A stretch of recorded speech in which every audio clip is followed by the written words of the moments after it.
programa donde se abordan temas de actualidad, contingencia y la agenda cultural de la zona. Entrevistas del ámbito nacional e internacional. Revelando es presentado y auspiciado por Asofar AG, Asociación de Oficiales de la Armada de Chile en Retiro, Asociación Gremial. Con ustedes, Revelando en Radio Portales de Valparaíso. Muy buenas noches, queridos radioescuchas. Espero que nos estén sintonizando por Radio Portales y que puedan disfrutar toda la gama de noticias y análisis que le traemos el día de hoy. El día de hoy me encuentro, creo que solito, Orieta Ramírez posiblemente esté en camino y Pilar Soberado lamentablemente no nos acompaña hoy. Pero bueno, de igual manera, en su ausencia, vamos a conducir el programa y tratar de abordar la mayor cantidad de temáticas posibles, ya que el escenario político, social, no solamente de Chile, sino también del mundo, parece ser cada día más agitado, ¿no? Las coyunturas están a la orden del día y hoy en día Chile también se encuentra en sus propias coyunturas. Y bueno, para empezar, quería comentarles que Chile hoy en día va a ser protagonista de la organización de un evento trascendental. Un evento que aglutina a 197 países y que además no se organiza en Chile un evento de esta talla internacional, al menos desde el Mundial hacia 1962, lo cual coloca a Chile como uno de los países no solamente más importantes de la región, sino también del mundo, para tratar estos temas y se inserta en un concierto mundial con respecto a lo que es el cambio climático, el calentamiento global y todas estas temáticas y dinámicas que son importantísimas a la hora de definir la agenda del desarrollo de los países. Incluso va a tener un consejo presidencial, este evento va a ser la COP25. Entonces, bajo este contexto, el presidente Sebastián Piñera presentó este lunes el consejo presidencial para la COP25, que colaborará con la definición de los lineamientos y soluciones para la planificación y desarrollo de la conferencia. Para más o menos enmarcar a los radioescuchas acerca de este evento y lo que es la dinámica del calentamiento global, la idea es poder establecer en la medida de lo posible el cumplimiento de los acuerdos de París, por ejemplo, y también lo que serían las políticas públicas que promueven la reducción de lo que serían gases contaminantes o lo que podría ser la promoción antropocéntrica, en este caso, del hombre con respecto a lo que se contamina. Cuando se tratan estas convenciones que son tan importantes y relevantes, no solo se toma en cuenta el punto de vista si el cambio climático se produce de manera natural, sino también la contribución de la mano del hombre en ello. Entonces, esto va a tener fecha. La fecha va a ser desde el 2 de diciembre hasta el 13 de diciembre y ya nuestro país se está preparando para poder afrontar este desafío, que es poder organizar esta conferencia, hacerlo con éxito y tratar un tema fundamental que también quería comentarles aprovechando la oportunidad. Aquí se va a tratar el cuidado de los océanos y la Antártica y la importancia de la electromovilidad y energías renovables y potenciar la economía circular y la protección de ecosistemas, bosques y biodiversidad. Y en esto también toma un rol protagónico la ministra de Medio Ambiente, Carolina Schmidt, la cual participó en la COP24 y en esa participación que estuvo allí destacada, ahora también va a tener esperemos, un papel protagónico y muy importante en lo que sería hoy en día la organización de la COP. Y en el marco de todo ello, ahora saliéndonos un poquito de la formalidad del evento, vemos que hay muchas reacciones de agrupaciones en todos los continentes con respecto a lo que sería el calentamiento global o cambio climático, como prefiere llamarse, ¿no? Y en este caso resulta relevante, por ejemplo, el caso de Greta Thunberg, que es la sueca, la niña de 16 años, que tiene Asperger y que se ha convertido hoy en día en la líder mundial de lo que podría ser el combate contra el calentamiento global y contra el tipo de producción que hoy en día conocemos con base en las energías fósiles y cómo se desarrollan las economías de nuestros países. Lo curioso es que ella ha hecho un viaje muy largo a través de un velero y este velero paradójicamente terminó dejando un mayor rastro de carbono que si hubiese tomado un avión. Entonces, en esta especie de conflagración entre los criterios de cómo se combate el calentamiento global, al final lo que termina aportando en este sentido menores emisiones de carbono, menores huellas de carbono, es la propia tecnología. Y con base en ello es muy importante también resaltar el tema de que los datos hoy en día revelan, por ejemplo, en la publicación del último libro de Steven Pinker, que se llama En defensa de la ilustración, él logra demostrar de una manera muy convincente cómo grupos conservacionistas han logrado en cierta medida poder proteger ecosistemas que antes no se podían proteger, y que hay una vinculación entre el desarrollo y el crecimiento económico de estas sociedades y el resultado con respecto a la contaminación. Y para ello vamos a colocar un ejemplo. El biólogo evolutivo Jared Diamond se ha encargado de estudiar también estos casos, y para ello ha escrito diversos libros. Por ejemplo, Colapso, que lo publicó hacia el 2006. Entre el 2006 y el 2008, Jared Diamond demuestra que cuando los países se desarrollan o están en caminos de desarrollo, comienzan a desarrollar una mejor conciencia del uso de los recursos naturales. Cuando un país es muy pobre, la ciudadanía, que en este caso se encuentra a nivel de subsistencia, lo que menos está pendiente es de cuidar los recursos. Entonces él coloca el caso, por ejemplo, de República Dominicana y Haití. ¿Y cuál es la mayor huella ecológica?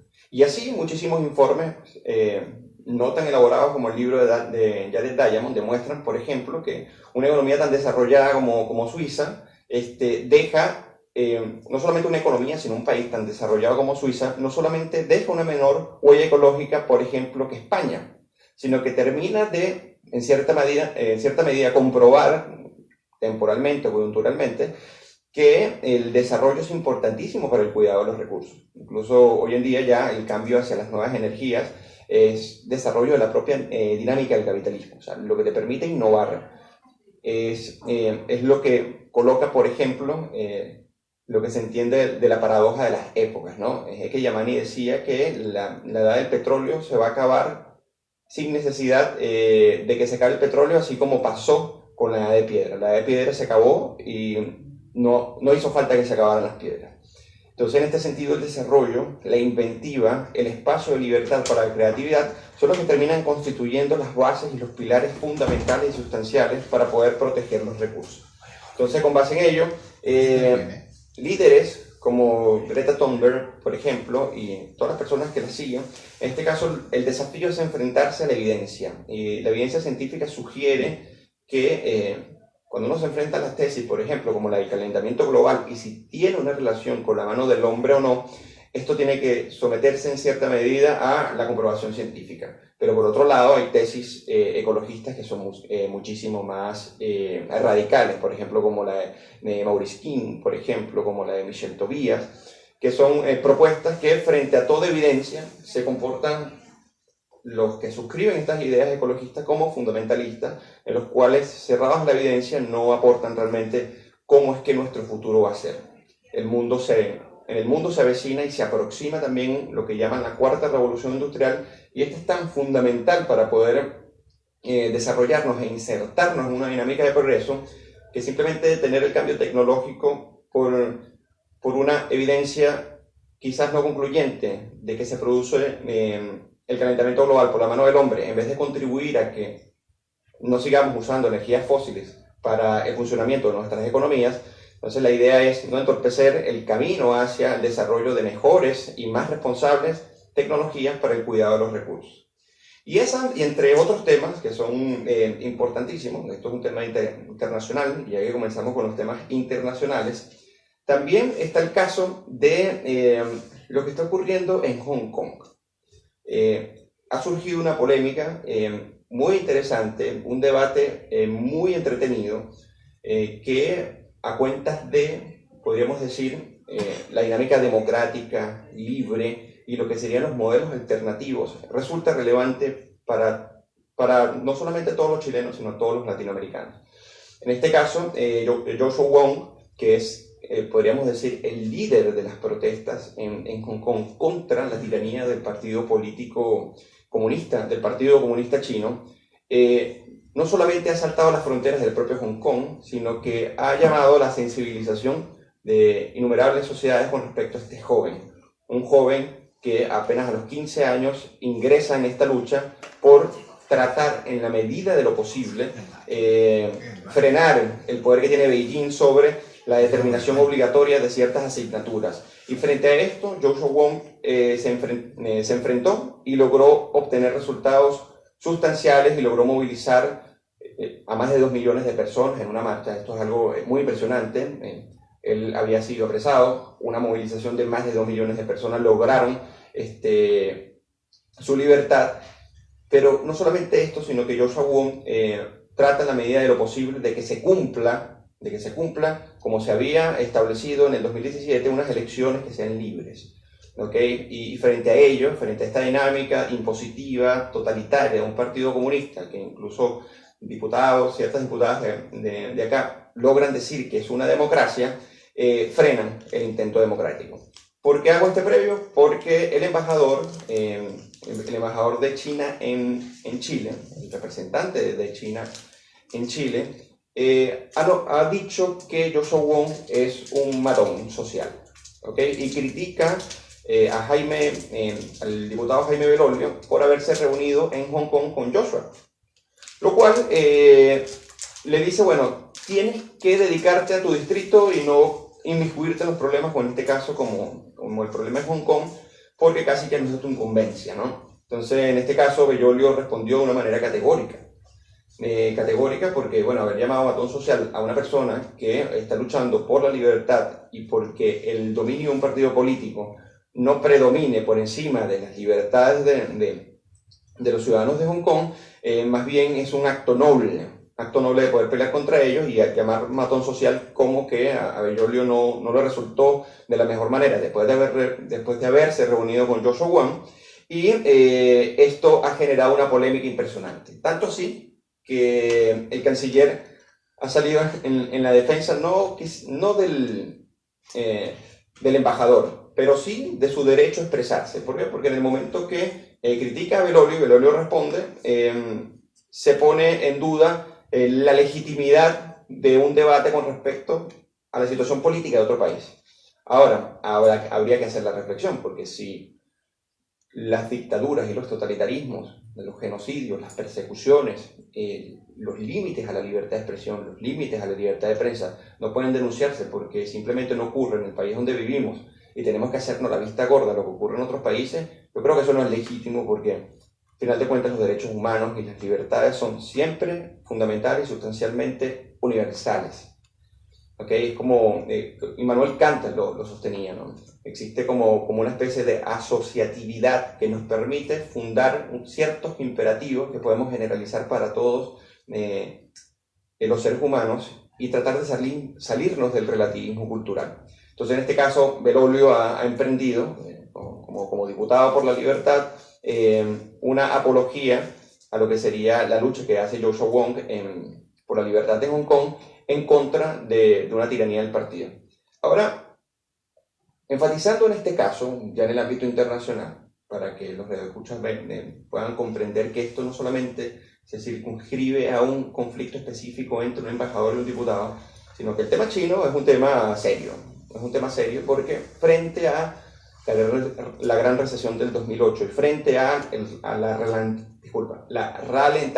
ralentización de la economía global, resulta que los modelos alternativos han sido como especie de luz para algunos políticos en lo que podríamos decir Occidente, ¿no? China, que ha tenido un crecimiento económico y que ha logrado sacar a muchísimas personas de la pobreza, en este caso la economía capitalista, resulta que se ha revelado como una especie de opción alternativa a lo que conocemos en Occidente como las democracias liberales occidentales, con lo cual me parece que es bastante complicado poder generalizar o tratar en la medida de lo posible afirmar que si bien las democracias liberales occidentales no permiten el desarrollo o no permiten el progreso, entonces modelos alternativos donde las libertades no sean tan importantes sean asumidos. Entonces, en esto está, por ejemplo, líderes políticos, por ejemplo, como Víctor Orbán en Hungría, ¿no? Que si bien no hace apología de del régimen chino de una manera tan directa y tan tajante, sí lo hace, por ejemplo, de cómo se maneja la política en Singapur, por ejemplo. Entonces el tema chino trasciende porque ya hay un liderazgo que parte de muchos partidos populistas que ven en modelos alternativos, económicos y políticos, un elemento fundamental para transformar sus economías y sus sociedades. Eugenio, tenemos WhatsApp. Primeramente te están felicitando por tu participación hoy día y muy particularmente como conductor. Así que gracias. la felicitación está. Y el comentario es el siguiente. En cuanto a COP25, destacar los avances chilenos con la generación eólica, geotérmica y solar. Pero viene después una reflexión. ¿No se estará limitando el uso de Greta en este tema? Sí, lo que pasa es que muchas gracias por tu pregunta y por el dato del avance de Chile, que es un país que o sea, de manera fantástica viene avanzando en todo indicador, no solamente frente a la región, sino frente al mundo, y eso ejemplifica de manera sustancial de por qué Chile forma parte, como miembro organizador y principal país organizador de esta cumbre. Ahora, yo me refería al ejemplo de Greta Thunberg porque lo que ha emergido de una manera, no sé si espontánea, pero sí de manera muy acentuada, es que porque una niña de 16 años se para con una pancarta frente al parlamento de su país y dice que, bueno, que el calentamiento global es un problema y que por ende tenemos que tomar acciones contra la forma en que se produce hoy en día, es algo más allá que una pancarta, o sea, es mucho más delicado. Ahora, yo lo que cuestiono realmente es cuáles son las verdaderas intenciones que hay con respecto a Greta Thunberg, porque lo que se ha revelado últimamente es que el empresario, que ya le voy a decir el nombre, se llama Ingmar Renson. Por ejemplo, él conocía a la mamá de Greta Thunberg 3-4 meses antes de que Greta Thunberg fuera al parlamento sueco con la pancarta. Y resulta que luego de que Greta Thunberg aparece en las afueras del parlamento con la pancarta, la madre de ella publica un libro, a los 7 días publica un libro en el cual se empieza a hacer un éxito y ya se está empezando a traducir al español. Entonces esto comienza a hacer dudar que esto sea realmente un movimiento espontáneo, y no solamente ellos, sino son todas las multinacionales ecológicas que en este caso están respaldando a una activista que, a mi parecer, por su edad, no conoce y no tiene la menor idea en un tema tan científico y tan complicado como lo es el calentamiento global, como para representar incluso la opción para un Nobel de la Paz, porque al final de cuentas eso es lo que estaban haciendo. Entonces, cuando uno ve cuáles son las intenciones reales o cuál es el fundamento con el que Greta Thunberg viaja y los intereses que defiende, lo que vemos es que es un liderazgo como el de Ingmar, por ejemplo, de multinacionales, que al final tienen también intereses económicos, que al final tienen también intereses sociopolíticos y que no se vislumbran por la acción de una niña de 16 años, que yo no sé si será inocente o no de ello, pero me parece bastante extraño y llena de incertidumbre que haya toda una trama ya casi que realizada justo después de que ella sale. Entonces, el calentamiento global o el cambio climático, como queremos llamarlo, yo pienso que es un tema que tenemos que tomar muy en serio porque es un tema que no solamente es un debate de la comunidad científica la que tiene que dar las pruebas y las comprobaciones empíricas reales y que es un debate que no se ha zanjado hasta ahora. El gran problema sobre el tema del calentamiento global es que sigue siendo un debate interminable. Fíjense que la COP se realiza, la COP25, con base a organizaciones que se quedan previamente, porque desde 1970 es que se coloca, por decir algo, de moda el debate. Y el debate en el momento que arranca por la comprobación del supuesto calentamiento global por acción de la mano del hombre, o sea, que contribuye a ello, y no solamente es la polución, sino que también hay un efecto macro de cambios de temperatura y que afectan ecosistemas. Entonces ahora llega lo que sería la organización de este evento, pero también lo que serían las intenciones de muchas multinacionales para poder influir en las políticas públicas, para poder influir sin tener la evidencia suficiente. Y a eso es lo que me refería, no tanto a Greta, porque Greta es una niña, tiene 16 años y además tiene un problema, bueno, no sé si catalogarlo como problema, pero tiene Asperger y por ende no sé si cuál es la veracidad, porque ni siquiera estudios se someten. simplemente quería comentarle eso. Gracias por la participación, por la pregunta. Y ahora sí quiero pasar a otro tema. Y es el tema de... permíteme un momento. Ahora vamos a pasar a los temas nacionales. Temas nacionales, ya que regresamos a la COP25 y nos salimos del tema de Hong Kong, vamos a pasar a lo que sería el proyecto de las 40 horas. El polémico proyecto de las 40 horas. Ay, Dios mío. Resulta que el oficialismo, en este caso el gobierno, ha perdido en parte una batalla. Una batalla, ¿por qué? Porque es primera vez que de manera tan generalizada se acepta un proyecto en un debate, por lo menos que yo tenga conocimientos, cuando toda evidencia está contra ese proyecto. Y esa evidencia no son de personas tradicionales que uno puede decir, bueno, son analistas económicos que quizás no tienen el conocimiento necesario como para hacer proyecciones o como para poder hacer esos cálculos. Pero estamos hablando de Vittorio Corvo, por ejemplo.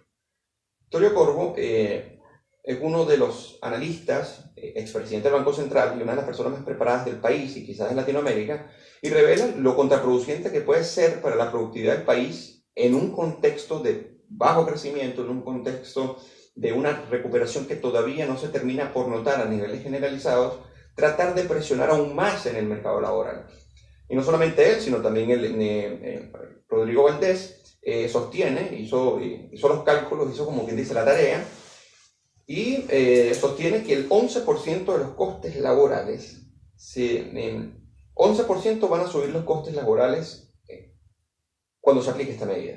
Ahora, esta medida para algunas empresas se va a aplicar de manera gradual, o sea, en un periodo de 5 años se va a reducir 1 hora por año, pero de resto no se sabe ni el cómo, en este caso, pero tampoco se evalúan los costos fiscales que va a tener, son costos fiscales millonarios que impactan en los impuestos de los ciudadanos y que también afecta a corto y mediano plazo la disposición de empleo, por ejemplo, porque si estamos en una economía que no crece como debería crecer y que de paso se enfrenta a un contexto internacional, que ya lo vamos a hablar, en donde afecta la propia divisa, en este caso el dólar mantiene su escalada frente al peso y llega a máximos en más de 3 años y medio. O sea, desde el 2016 aproximadamente, Chile no se enfrentaba en una situación, podríamos decir, cambiaria y económica como la que está afrontando en este momento. Entonces, Carol Cariola y Camila Vallejos sostienen que esto podría ser muy bueno, que podría ser muy positivo para el mercado laboral chileno, pero no presentaron ningún estudio.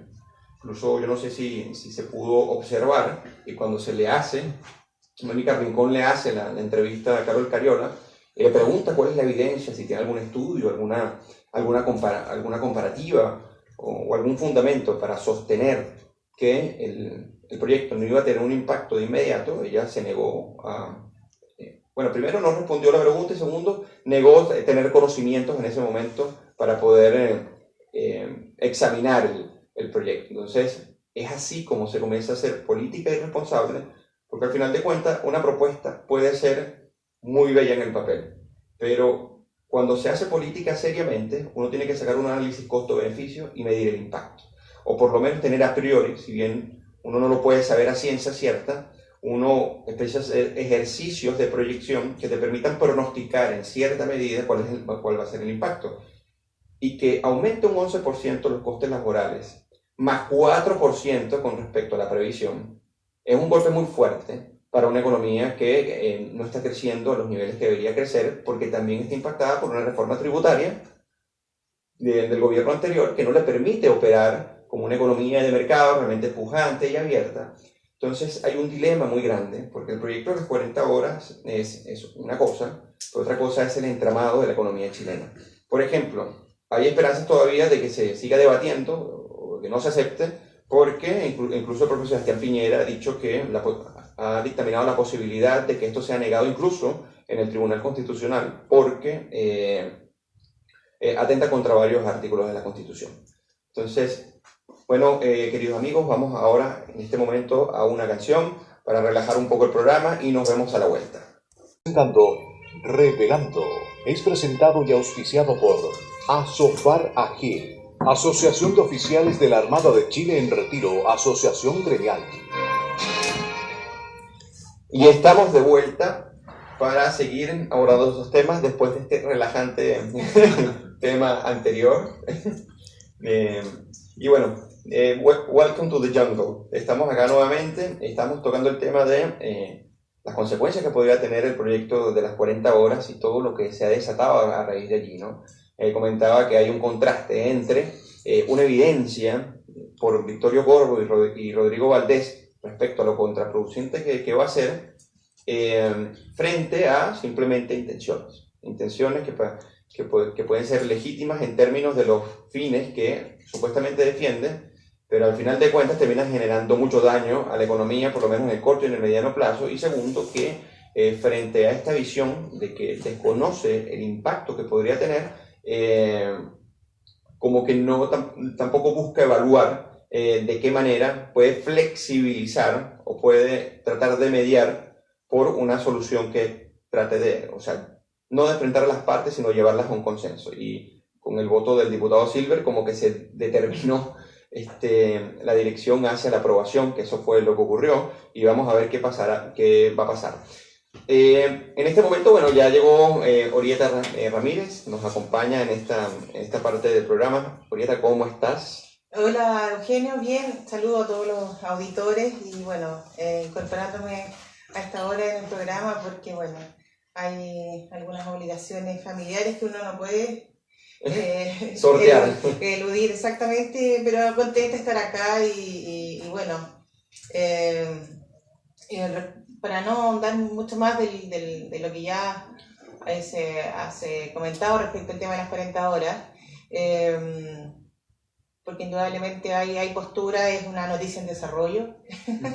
Y bueno, señalar que quizás comunicacionalmente es un tema que el PC, particularmente Camila Vallejo, logró posicionar bastante bien, más allá del trasfondo, más allá de las cifras, las estadísticas, porque en algunas entrevistas, sobre todo en una que le hicieron en CNN,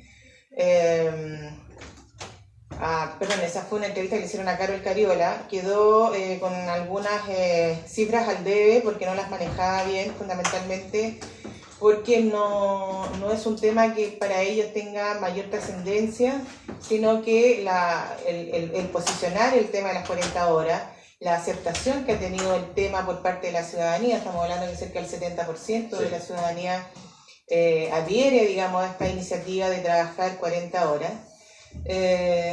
Por lo tanto, yo creo que es un tema más bien comunicacional, desde el punto de vista de quien propone la idea, más que un tema pensado, madurado y reflejado en la realidad país.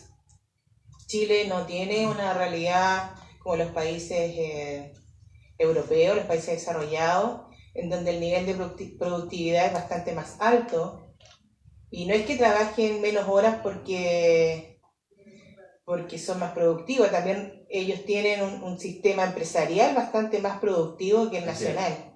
Y eso permite a su vez tener una producción bastante mayor a la que pudiéramos alcanzar nosotros. Así que también esto cruza un poco con la realidad empresarial que existe en Chile. Sí, yo estoy de acuerdo, estoy totalmente de acuerdo. Incluso resulta paradójico, pero cuando uno evalúa por lo menos los países escandinavos, o aquella utopía nórdica de estos países, uno ve que al final, en el siglo XIX, finalizando, y hasta mediados del siglo XX, quizás, bueno, no hasta mediados, pero hasta las décadas del 30, 40, fueron países que se hicieron muy ricos a través de un sistema de libre empresa. Y a partir de allí fue que adoptaron medidas de estado de bienestar. O sea, ellos primero se hicieron muy ricos y luego de tener una cultura del trabajo, de la productividad, de un sistema de división del trabajo internacional empresarial que les permita desarrollarse, fue que comenzaron a pensar en temas tan importantes como ellos, como por ejemplo las leyes que regulan el trabajo. Pero lo que trato de decir con esto es que por lo menos Suecia, que es uno de los casos más paradigmáticos que siempre repiten, casi quiebra al final de los 90, tuvieron que privatizar incluso hasta el correo, porque un estado de bienestar que superaba casi el 75% del tamaño del producto, del Producto Interno Bruto, terminó por colapsar. y era un país que se había hecho infinitamente rico. ¿Ok? Ahora cuando vemos el caso, por ejemplo, de Noruega, vemos que Noruega lo que ha adoptado y lo que sigue adoptando son políticas de mercado, no son economías totalmente abiertas o totalmente capitalistas, por ejemplo, como el caso de Suiza, pero son países que tienen una ética del trabajo y una productividad muchísimo mayor que Chile, pues son países desarrollados, y para que llegaran a ese nivel hubo décadas y décadas de mucho trabajo, de cultura empresarial, que hasta el momento nuestros países subdesarrollados, América Latina, no tienen, y que Chile puede ser el primero que se desarrolle, pero tiene que seguir trabajando en ese aumento de productividad. Sí, yo creo que no va a ser una medida que tal vez prospere mucho, esperemos, y que si no tendría una repercusión bastante importante, salvo tenga alguna flexibilidad que por lo pronto en este proyecto no incorpora, digamos. Así es. Y eso es lo que podría comentar para no ahondar más en el tema, Eugenio. Así es. Oye, habíamos tratado el tema de la COP25. Ah, lo trataron. Sí, la trascendencia, la importancia que va a tener. Me encantaría saber tu opinión, porque es la segunda vez que Chile organiza un evento de esta trascendencia, ¿no? Y es bastante interesante porque al final es insertar al país más desarrollado de América Latina dentro de una dinámica en la que están 197 países, y que al protagonizar Chile esto, es también una invitación, no solamente a tomar en cuenta los avances que ha hecho con respecto a los sistemas de energía y la sustitución de energías fósiles, sino cuáles son los criterios de avance para mejorar las políticas públicas ambientales. Claro, ahora está la dicotomía en cómo se hace sin afectar la productividad de los países. Entonces quería saber cuál era tu opinión del COP25. Sí, mira, yo creo que todo lo que sean iniciativas de carácter mundial, indudablemente que a nosotros nos sirven primero para ponernos en vitrina, porque los ojos del mundo van a estar puestos durante esos días que dure la COP, van a estar puestos acá. Por lo tanto, desde esa mirada ya somos afortunados en que se genere, digamos, que se produzca esta actividad. Y segundo, en la trascendencia de lo que es el tema en sí, la verdad es que es un tema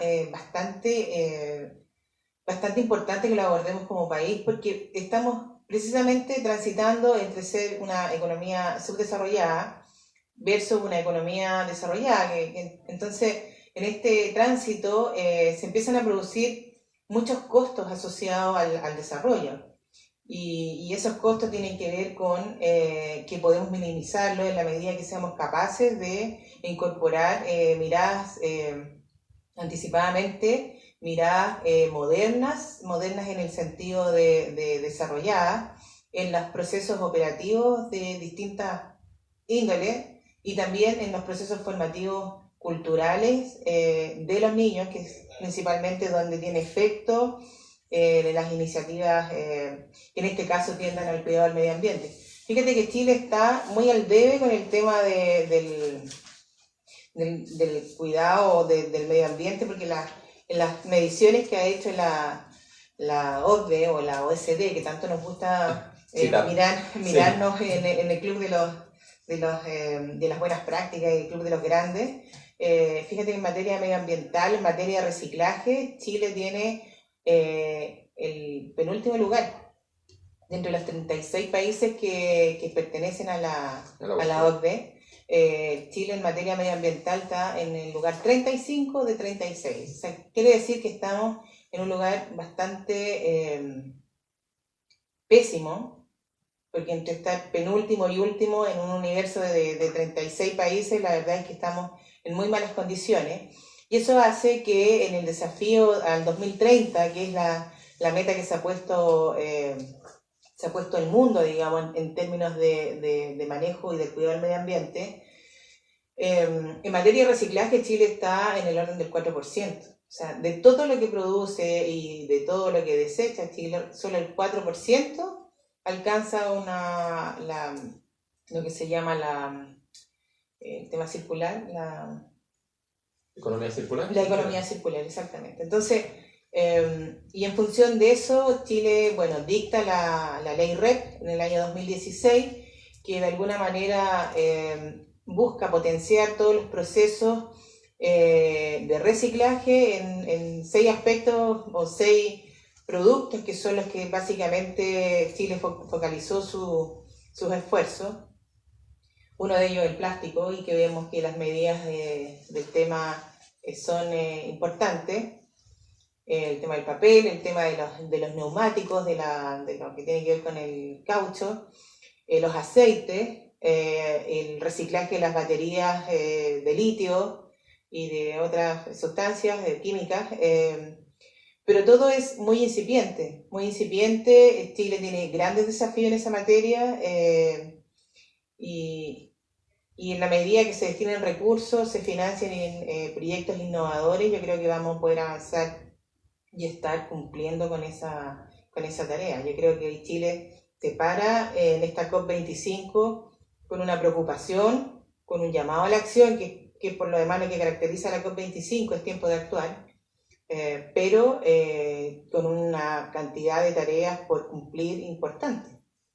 Sí, el tema es que es eso, pues, cuando uno se mide en la OECD, claro, las distancias son muy abismales, ¿no? Con respecto a los otros países que están más desarrollados y que Chile más bien se inserta siendo un país en camino al desarrollo, ¿no? Ahora, ¿tú crees que estos desafíos en algún momento, con el tipo de economía que Chile tiene en este momento, logran realmente insertarse? Sí sabemos que puede afectar la productividad, porque ese es el problema. El problema es que hay un entorno macroeconómico internacional que afecta muchísimo a Chile, que lo está afectando en este momento. La guerra comercial es uno de los principales factores, cómo afecta al nivel del peso chileno, pero también ahora la medida que toma Mauricio Macri en Argentina, que declara un control de cambio. Entonces, ahora pedir divisas, hay que pedirle permiso al Estado para obtener dólares. O sea, para los que nos escuchan, un control de cambio es cuando el Estado asume la potestad de asignar una masa de divisas, o sea, en este caso una masa de dólares, según los requerimientos del empresario, la persona natural o jurídica. Entonces, en ese sentido pasa la evaluación del Estado. Entonces, estas medidas que son bastante arbitrarias y que afectan la libertad de circulación de capitales, también afecta a su vecino, en este caso Chile. Y frente a ello, Orieta, y con la reforma tributaria, con el bloqueo legislativo que tenemos, o sea, la dinámica política de Chile ha cambiado muchísimo. De la era de los consensos como que se ha desplazado. Ahora yo lo que no logro calzar es cómo, frente a estos desafíos de la COP25, donde lo asumen en mayoría en países ya desarrollados, Chile se inserta con este fenómeno nacional que no le permite a la economía respirar, podríamos decir. ¿Tú dices en términos de financiar una iniciativa de esta naturaleza? Sí, y cambiar la estructura o sea, la estructura energética, en gran parte. Claro, bueno, es un gran desafío con el carbón neutral al 2040, que es una importante. Pero bueno, yo creo que el momento que vive Chile ahora en términos económicos, en realidad es una fotografía del momento, pero pensemos que los países, los estados, Chile, no fija su presupuesto en función de la temperatura que tiene hoy en día la situación. Es un indicador, pero no es lo que determina finalmente cómo se van a tomar las decisiones. No olvidemos que el presupuesto anual se calcula en función de un promedio que hacen expertos en materia económica, fundamentalmente en el manejo del valor de la libra de cobre, en un promedio de 10 años. Por lo tanto, que hoy el cobre, por ejemplo, esté más bajo, está a 2,54 la libra de dólar, versus un presupuesto calculado al 2,98, no es una situación que yo la tendría en consideración, por cierto, pero no siento que no pone en jaque el proceso de desarrollo ni de planificación. Los países tienen un balance estructural, y eso es donde hay que poner atención. O sea, cuánto más endeudados estamos respecto del PIB, yo creo que eso es lo que tiene que llamarnos siempre a estar pendiente. Entiendo que actualmente Chile está en el orden del 1,9, 1,8% bajo, digamos, porcentaje respecto de su Producto Interno Bruto. Por lo tanto, si eso sigue aumentando, es lo que debiera preocuparnos. Sebastián Piñera, el presidente, señaló que él iba a tratar de mantener un balance estructural de menos 0,5%, es decir, casi llegando a lo óptimo.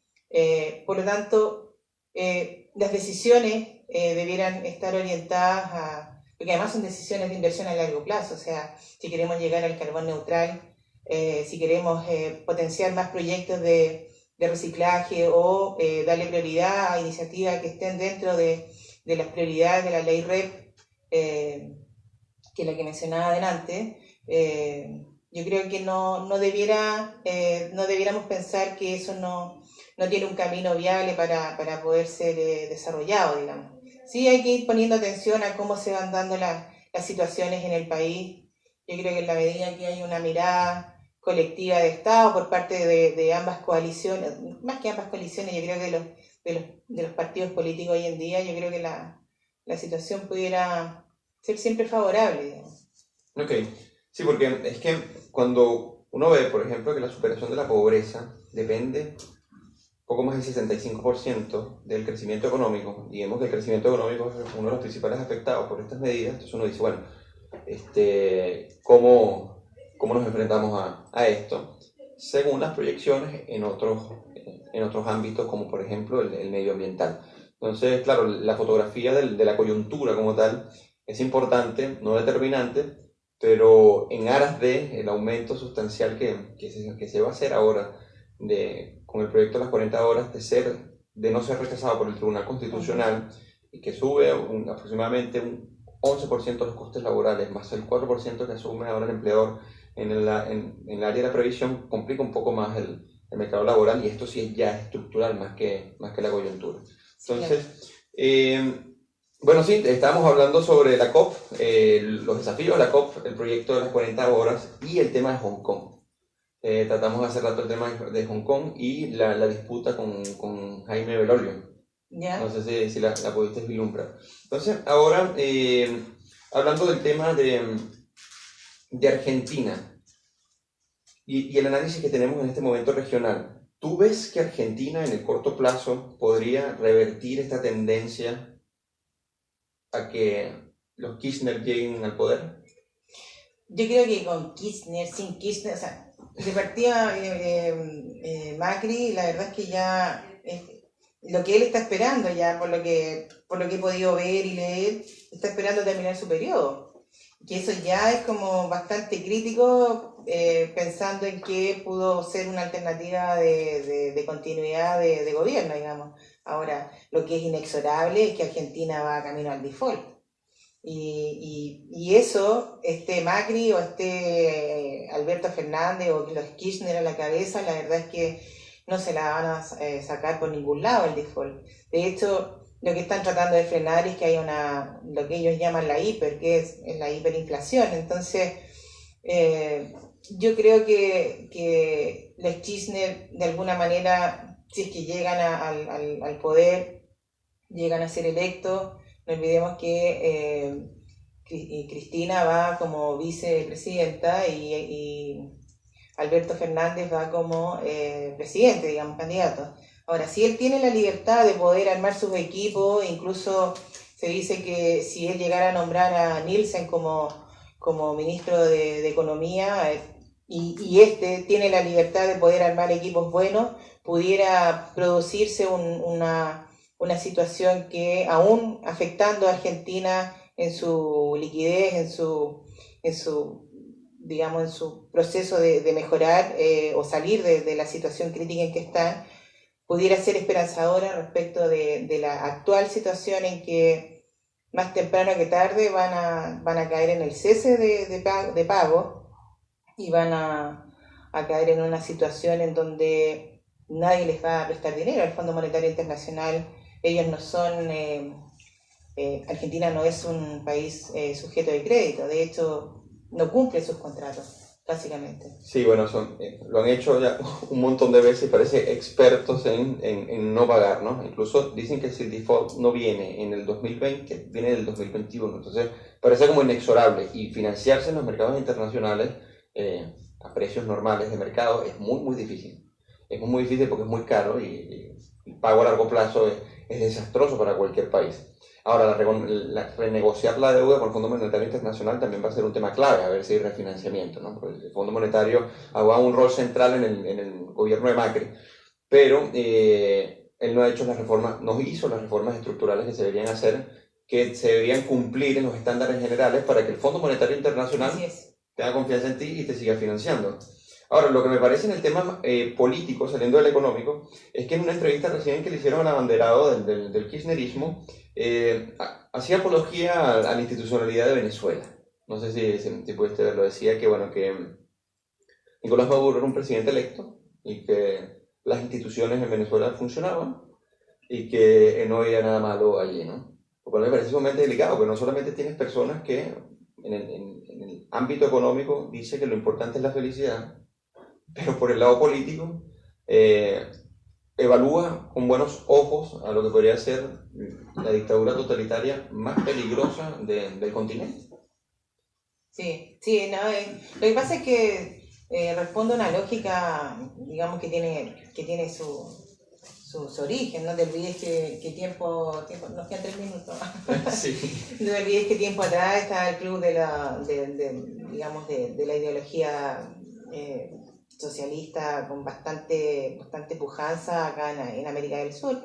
Está Cristina, está Michelle Bachelet acá en Chile, está Rafael Correa, Lula, y bueno, estaba también Mujica, entonces Evo Morales. Entonces, si te fijas, y en Perú estaba Vizcarra, pero antes de él estaba Kuczynski, bueno, que Kuczynski duró bastante poco y sí, era de una coalición distinta.